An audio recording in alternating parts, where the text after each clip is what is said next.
Are you new to teaching elementary music, or do you feel like you're just spinning your wheels every day in your classroom? Maybe you're overwhelmed and honestly just don't know where to go for advice and mentorship. Hi, I'm Jessica, and when I'm not drinking all the coffee, watching Razorback sports, or hanging out with my family of boys, it's my passion to help elementary music teachers just like you teach your students by using your unique personality and teaching style. In this podcast, you'll find helpful tips, strategies, and ideas that will help you kick that stress to the curb and begin teaching music with confidence. Let's get started. Hey everyone, welcome back to the Elementary Music Teacher Podcast. I'm so excited to have you back. And today's episode is literally just going to be a conversation from my heart to yours. I hope that's okay with you because I've had on my heart for a while to talk to you about going back to school. And I've already had a couple episodes about that. But today is honestly just going to be about the anxiety and stress and overwhelm you might be feeling. And like I said, I've already done a couple episodes about this, but today is going to be some action steps to help you move forward and things that I've already been dealing with in my own life as a parent, conversations I've already had with my own children, and conversations I'm encouraging music teachers I work with hand in hand every day as they go back to school to have with their own students and mindset, what to do with that. So first of all, I want to read to you the definition of anxiety. I looked it up as I started recording this because I wanted to read it to you. So this just basically says anxiety is the mind and body's reaction to stressful, dangerous, or unfamiliar situations. It's the sense of uneasiness, distress, or dread you feel before a significant event. So that couldn't be any more accurate for this upcoming school year, right? Every single one of those words when I was reading this, stressful, dangerous, unfamiliar, uneasiness, distress, dread before a significant event. The significant event about this school year is this school year. It is so crazy how much is going on right now. Let's just keep it real with each other. There is just the times we're facing right now in the COVID-19 situation. I'm going to go on this side of things real quick. And I don't talk about me as a mom a lot on this podcast because I talk to teachers. But let me tell you right now from the parent side of things.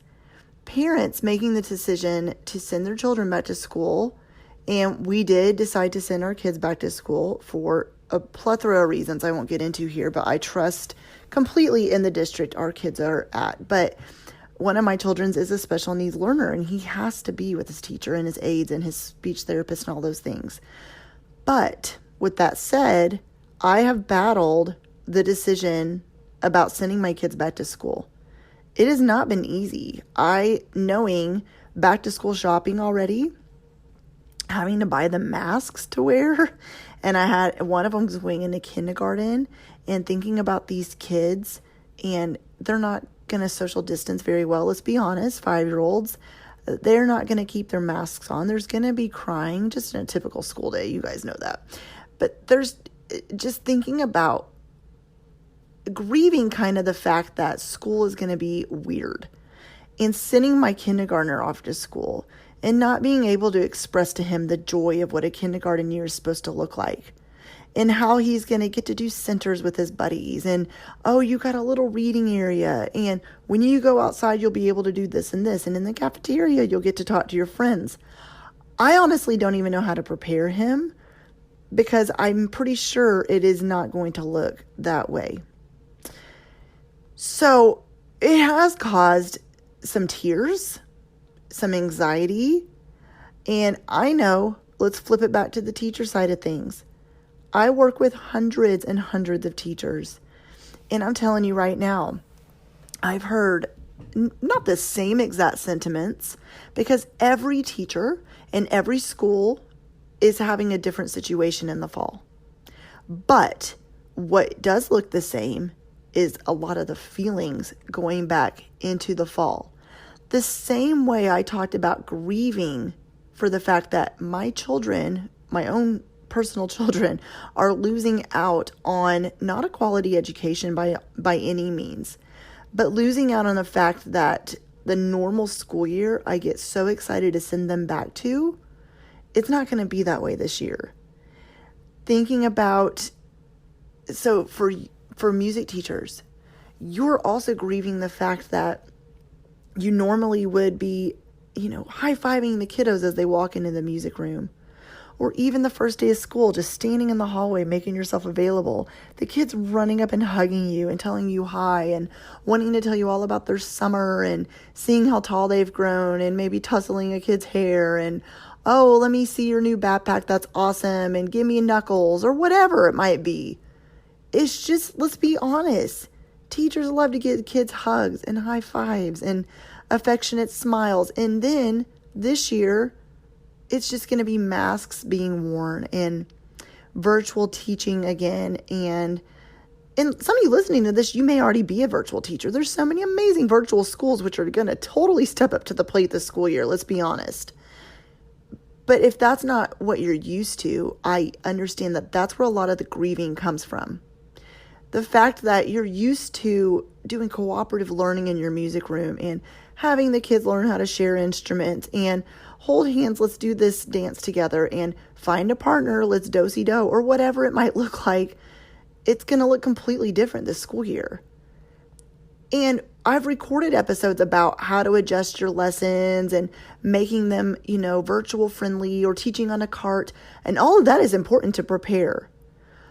But what also is important to prepare is you as a person. And knowing that these feelings you're feeling, I'm validating them for you right now. I'm telling you that stress and that uneasiness and that going into an unfamiliar situation you're feeling, it's okay to feel those feelings. Let yourself process the emotions. Talk to somebody about it. Cry if you need to. But know that when I talked about my personal children, that's just a sampling of the kids going back to school. I mean, I have 3 kids. Thousands and thousands and thousands and thousands of children, hundreds of thousands and millions or whatever it is, are going back to school this school year. Some of them have chosen to do virtual learning. Some of them have chosen to go back to school. Some of the parents aren't sure what in the world to do. And so, teachers, listen to me very clearly. You feeling uneasy, parents do as well. Those kids walking into school, in fact, one of my sons calls it scary school because he's our sensory kid. He's already nervous about the fact that they're going to have masks on. He's already nervous about the fact that he's going to have something touching his face all day. But he wants to go back because he wants to see his teacher. All you can do, first of all, is I pray every day for every teacher, and I'm trying not to cry, but I told you I want to be vulnerable with you in this episode. Every single child going back to school this school year, every principal having to make the hard decisions, every music teacher that all of a sudden is told to teach on a cart or to teach simulcast teaching or to teach virtually, and who won't even maybe be able to see your students in person until maybe a few months down the road or not even until springtime. I'm praying for every single parent, every single grandparent, every single friend, cousin, aunt, and uncle, and janitor, secretary, aide in the school, every single paraprofessional, every single person that is going to be affected by this school year. Keep in your prayers. Maybe you're listening to this and you're not a person of faith, and that's okay. That's not what this episode's about. Everyone's different, but I am praying for you. And I hope you feel that, and I hope you know that. I hope you can hear that through this episode, that you are being covered in prayer. And that's the first thing. Is it may just sound woo-woo or whatever to you, but prayer is important and it matters to me. And that is the first thing I'm doing. The second thing you need to do is to prepare. And how do you do that? Well, we've talked about getting yourself ready to go back to school the night before. Have all your stuff laid out. So how do you prepare? And how can you prepare kids? Maybe you are listening to this and you're a parent. Or maybe you're listening to this and you're already babysitting kids in the summer. Or maybe you're listening to this and you are interacting with kids some way in the summer or need to know how to help kiddos as they go back to school. When it comes to preparing the school year, we've already talked about preparing kids emotionally. SEL is going to be huge this school year. Huge. And I've talked about that in previous episodes. But the way to prepare kids, I feel like the most, is by having them practice wearing a mask. It is the weirdest thing for me to do that with my children. Okay, we're going somewhere. Let's practice putting a mask on. I brought them to the library this summer. We just went to pick up books. And first of all, that was weird in itself because I had to schedule an hour time slot when usually we can stay as long as we want. But an hour time slot, we had to be there by ourselves, and I had to have my children wear masks. Looking at my kiddos with these masks on, but also watching them, here's what I want you to hear. I cared more than they did. And what I mean by that, not caring about them wearing a mask, I cared about worrying about how they were going to feel about it. They put the mask on, they walked through the library, not one of them mentioned one time having it on their face. And it made me feel a little bit better because I think we forget sometimes how resilient kids are. Think about in your music classroom, all the times you thought something would be a big deal and kiddos would not respond to something in a certain way. And what ended up happening? A lot of times these kids, they didn't respond the way you thought they would. They just honestly are so much more resilient than adults. And I've said this before, we as adults can learn so much from kids.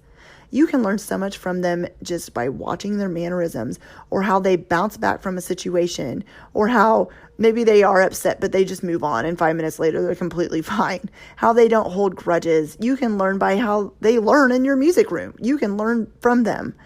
And so preparing the best you can, yes, mentally, emotionally, but also physically.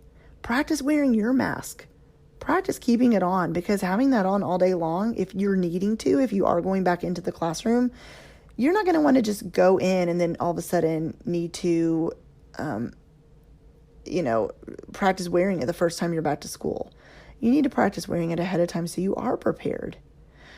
So what are the other ways to prepare? Well, by doing your research, know ahead of time what instruments you're going to be able to use. If you are able to use instruments, how many can you use? How do you need to disinfect?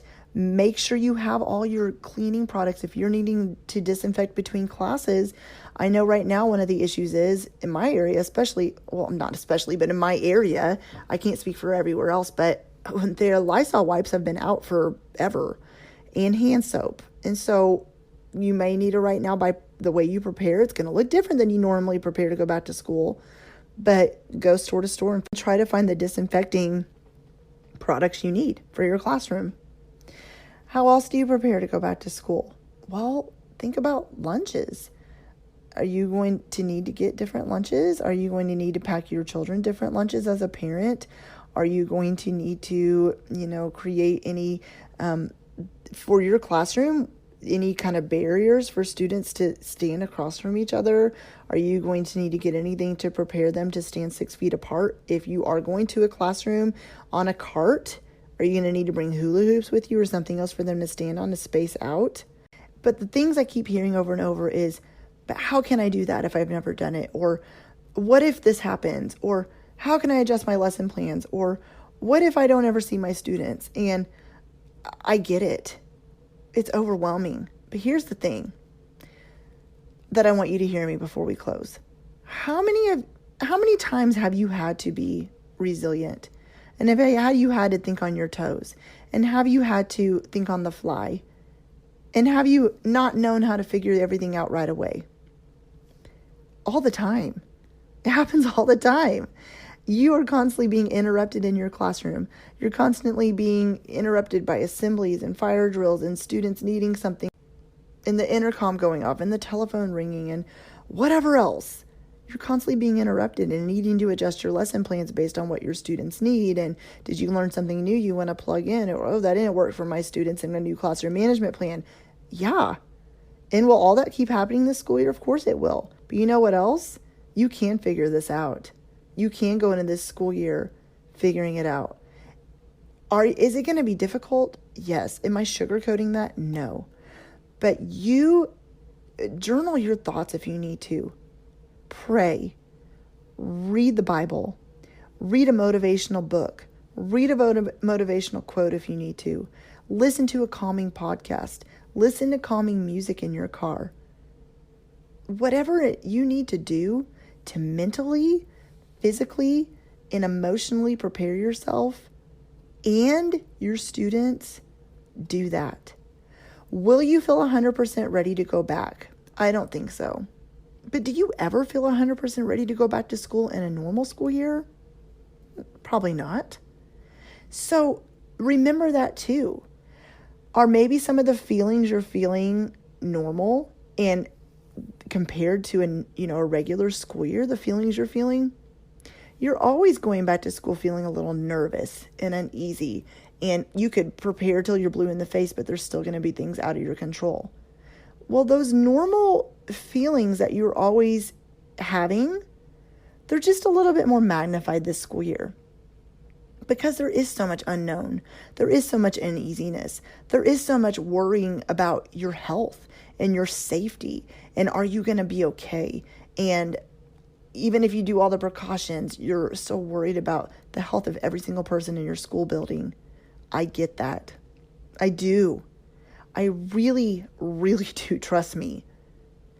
All you can do is prepare the best you can. Keep showing up for your students. Keep teaching music. Yes, even if your kids can't sing. Even if you're not even allowed to use one instrument. Even if your students have to stand 6 feet apart and can't even hold hands. Even if. Show up. Do your best, which is all you can do. Teach music to those kids, whatever that looks like. And know that you are still the role model. You're being a role model of how to wear a mask, how to properly space apart. You are part of history, for that matter. These kiddos you have not either, lived through a pandemic like this. So think about the example you're setting for your students as they go back to school. They're going to be scared, unsure, not knowing what's going on. They've seen the news. They hear their parents talking about it. They understand what's happening more than you think they are. So you, as you're preparing and you're going to these meetings and you're, sitting in listening about how it's going to look different and what you need to do at your school to disinfect and all the things, don't forget about your kiddos coming back to you. Don't forget about the fact that they're going to need you to be there for them more than ever. Don't forget about the fact that when you have a little one needing you to help them with their mask, you got to be there for them. Don't forget about the fact that when they say, this is hard and I don't like this, that you have a conversation about it and validate their feelings. Let them talk to you just like you always would. Form relationships with your students. And this year, let's be honest, most of the conversations are going to be centered around that. But let it happen. Don't just glance over it and be like, you got to wear your mask because you wear your mask. Talk about it. Talk about why. But talk about how, hey, we're going to still learn music. Talk about the fact that you're going to smile at each other with your eyes, that you can still make eye contact. You can still look at each other. You can still give elbows, instead of high fives. You can give an air high five across the room. I love doing that with kids, by the way. We could air high five, and instead of touching hands, you just pretend you're high fiving. There are still so many ways you can make your classroom, even if you're not in your particular classroom, even if you're just looking at kids from a screen, even if you're just rolling down the hallway on a cart, you can still interact with children, teach music, and have an amazing school year. Yes, there are so many unknowns, so many things that we're unsure of, so many things going into this school year where you just really wish you could see into the future and know what's going on. I get it. But as you start this school year, don't give up. Keep going. Take it day by day. Know that you can do this. Know that no one else has ever faced this before either. And when you think about it like that you're just one fish in a giant sea of other fish, aka teachers, that you know that, hey, if all these other teachers all across, the world are doing the same thing, I can too. If they can all just wake up, put their shoes on, well, obviously their clothes too, and get up and get ready to go to school, I can too. If they're mourning the way that the school year normally goes and doing welcome songs and singing with their kids and interacting the way they normally would, but it's going to look different this year, I can do it too. That always helps my mindset so much. When I'm having a hard day and I'm thinking I'm the only one facing all this stuff and woe is me, it's not fair, blah, blah, blah. But then I realize, no, everybody has hard days. Everybody has hard weeks. Everybody's facing this pandemic right now. Then it makes me feel a little bit better knowing that in a way, we are all part of this community together. Everybody's going into this together and everybody is rooting you on more than you could ever possibly imagine. And don't listen to those naysayers talking about teachers right now. It's kind of funny. I read this quote the other day that said something like, normally teachers are, looked at as, oh, it must be nice to get a break. And this year it's like, oh my gosh, I can't live without you, and it's just, you're always going to have people that feel a certain way about anything you do. All right. So don't listen to the negative. Don't listen to those comments of you should this and this and this and this and this. They don't know. They don't know what you've prepared for. They don't know how much you are missing their children. They don't know how much you love teaching music. Just show up the way you're told to show up. Trust that if you get an email coming through the pipeline telling you to teach a certain way, that there have been more conversations behind the scenes by your administration than you probably even know. I promise they're watching the numbers more than you think they are. They don't want to send you to school if they don't think you're going to be safe. And for that matter, if you feel like you're not going to feel safe going into this school year, then have a conversation with someone. You just know that there are going to be some hard decisions to be made, some mindset stuff you're dealing with, and emotionally, it's going to feel draining some days. But you can do this. Just take it one day at a time, prepare the best you can, and let go of what you can't control. I know this episode was a little bit more random than normal. It was a little bit all over the place. But I just wanted to share my heart with you about things that have been kind of on my mind and on my heart, obviously. And I just want to motivate you that I love you deeply, every single one of you listening to this right now, and I'm cheering you on. And if you ever need anything, or you just want to talk, you just need someone to just vent to, please know that I'm here for you. Jessica@thedomesticmusician.com. Shoot me a direct message on Instagram. You can just find me on Instagram at Jessica Peresta, and I would love to chat with you. And with that said, next week we will be back with a brand new episode with an amazing guest joining me, and I cannot wait. You guys have an amazing school year, because you will. Even if it looks weird, even if you go back and you don't know what's going on, you're going to have an amazing school year. Why? Because you're going to go back knowing that you can do this and with the right mindset. I'll see you soon. You guys have an amazing week. Thank you so much for listening in to the Elementary Music Teacher Podcast. Be sure to subscribe to the podcast so you never miss an episode. And while you're there, I would love for you to review the show and leave a rating on iTunes. To find out more about how I can help you gain momentum in your elementary music teaching career, head to thedomesticmusician.com, where you'll find free downloads, courses, the blog, and so much more. Continue teaching music and never doubt the impact you're making each and every day in the lives of your students.